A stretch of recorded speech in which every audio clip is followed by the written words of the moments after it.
Alright guys, what's going on? This is Noah here. This is part 2 of the 0 to 6 figure series. If you don't have the cheat sheet yet, make sure you click the link in the description and get that. Basically, it's the downloadable version of what I'll be going over in this series. Very good. Like if you want to go back and look at the cheat sheet rather than watching the videos every time. Just a resource I wanted to have available to you. We got this Lamborghini, just wanted to throw it in here for motivation, but let's just get right into it.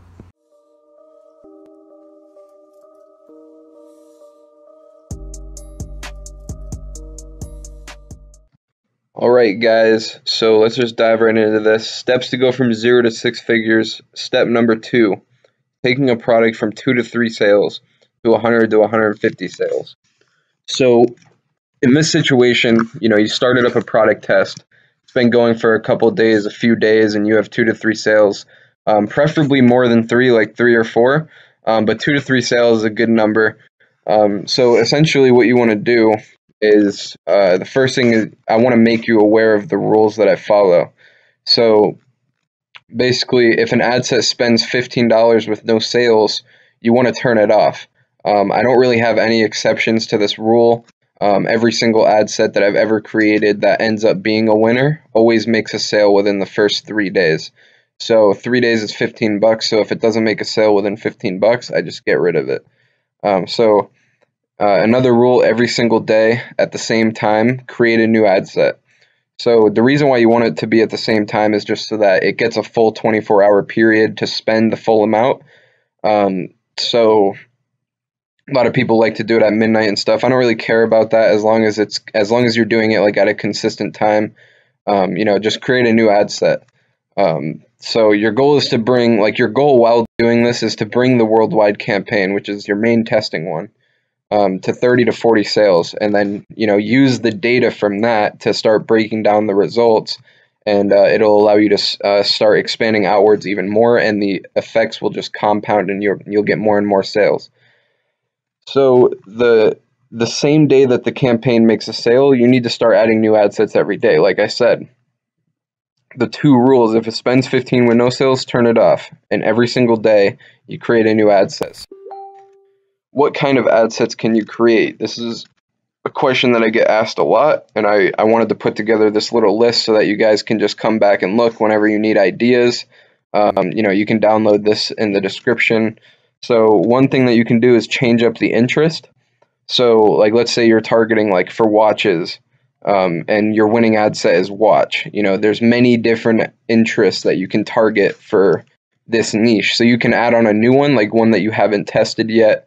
And just add that one on, duplicate it, and then change the interest, change the name, and then publish it. That's one thing that you can do. And then you can try, if the winning ad set is watch, you can try duplicating it and then narrowing watch down by engaged shoppers. This is one thing that you can do. Or if you're already narrowing down by engaged shoppers, you can try not narrowing it down by engaged shoppers and seeing how it does on its own. Both those things I've seen work very well in terms of getting more sales and getting more data, finding more winning ad sets. Both of those things work good. So that's another thing that you can do.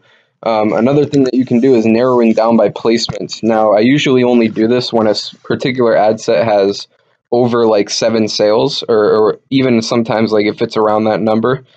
Basically where you break it down by platform or placements, and you see which placement is bringing the sales. Sometimes the sales will be all from Instagram. Sometimes you'll have sales on both, but it'll be cheaper for one of them. Sometimes it'll be equal for both of them. So if it's equal for both of them and they're both equally profitable, then I wouldn't try breaking it down. But if one of them is obviously performing better than the other in terms of cost per purchase, you can always try narrowing it down by that. So you just duplicate it and only target the placement that works. And then one more thing that you can do is just duplicate the best ad set and leave it the same. Just click duplicate and then publish. You don't have to change anything, just leave it the same. So essentially you're asking Facebook to re-optimize for another ad set that has the same targeting. But often I see it doing either better or worse. Obviously hoping for better, which most of the time it is, because it optimizes differently every time you click publish. So yeah, essentially that's how you're supposed to bring the worldwide campaign up to 30 to 40 sales. Now, obviously, there's a threshold with this. Like, you don't want to just keep on adding new ad sets every day if the new ad sets are not working, or else you'll just like have a never-ending cycle of just spending more money. So how I usually think of it is like if you create 10 ad sets, right? So that's 10 days where you've just been creating ad sets. You should at least have 2 or 3 ad sets from those ones that you created turn out to be winners. So that's like a 20 to 30% success rate in your ad sets. That's a really good sign that you can continue to start scaling in this, or continue scaling this, continue to make ad sets every day.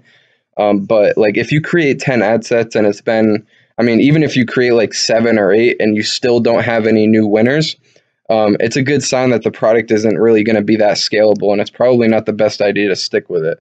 There is a threshold like that. It's different for every situation. It's not like I can give you a exact answer on that one, but just keep in mind that you don't want to keep on scaling it if it's not working. It should be fairly simple to bring it up to 30 to 40 sales, as long as you're following this and it's a good product and it's actually a winner. If it's not a winner, then your success rate is going to be very low. It just means you're not going to see much success with it. So once you have a worldwide campaign that has 30 to 40 sales, just with should just be the original campaign that you started with.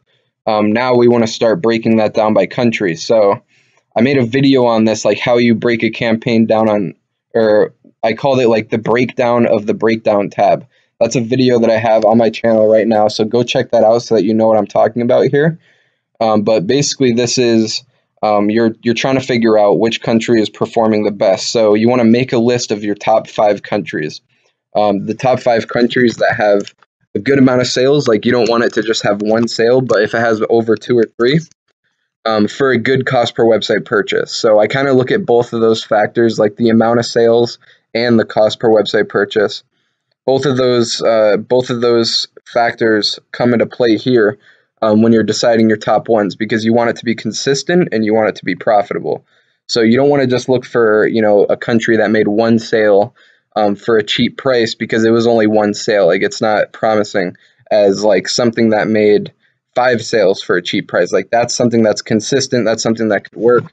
So yeah, just make a list of your top 5 countries.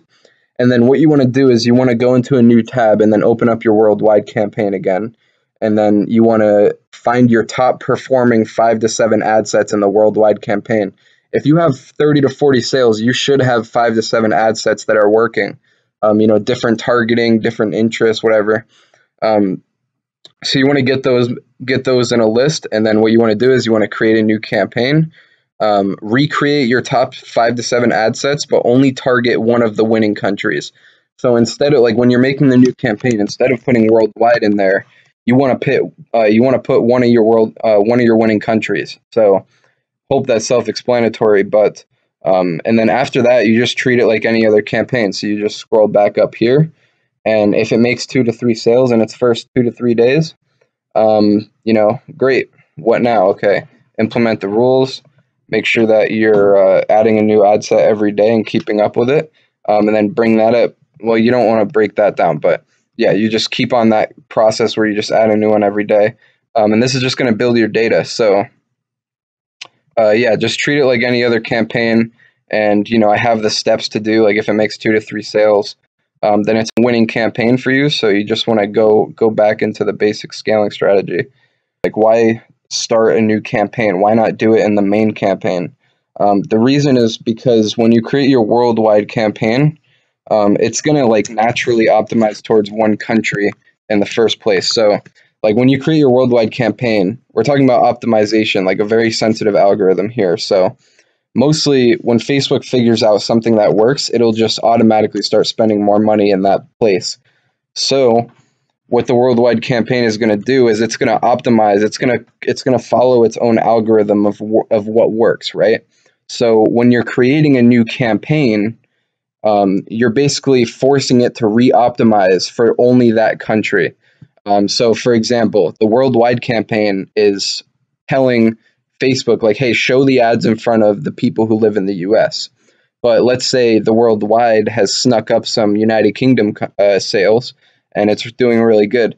So if you create a United Kingdom only ad in the worldwide campaign, It could be like the algorithm will be telling Facebook to go put it in front of people in the US when it's only targeting the United Kingdom. So you're kind of throwing it a curveball. So this is, I mean, I hope you're understanding what I'm saying. Like it's not very simple to explain, but essentially it forces the ads to re-optimize to target only that one country, which is a very good thing. Like you don't want to do it inside of the main worldwide campaign. You want that to stay the way it is, especially if since it's working really good by this point. So you basically want to do this until you hit 100 to 150 sales or more. This is where some patience might come into play, mainly because you don't, I mean, 100 sales is too less. Like you should be able to push it past 100 sales before you move on to lookalikes, right? Because it shouldn't be too difficult. You should already be profitable by this point. It shouldn't be an issue. Just understand that the more data, the better. So before moving on to the next step, you want to basically duplicate this as many times as you can, because you're trying to build data. Like you're trying to rack up as many sales as you can. You're trying to figure out which country is going to truly work the best. You're trying to figure out all these different things. So it's pretty important that you stay in this phase for a good amount of time for you to have a good understanding of what works.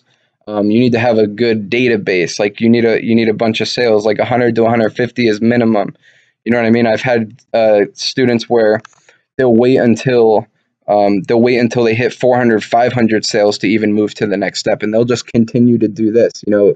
Creating new campaigns with new countries, and their sales just stack up, and they're usually profitable like inside of that point before even moving to lookalikes. So keep that in mind. Don't be scared to milk it. You don't want to just rush to lookalikes, because like I said, the more data you have, the better your lookalikes are going to be. Alright guys, that was the video. I hope it was super valuable for you. Look out for part 3. I know I was supposed to upload this yesterday, but I got a little bit caught up with the team. So I hope you guys enjoyed it though. Got a lot of value. Make sure you download the cheat sheet so you can follow along. But as for this video, this is Noah Brewer, and I'm out. Peace!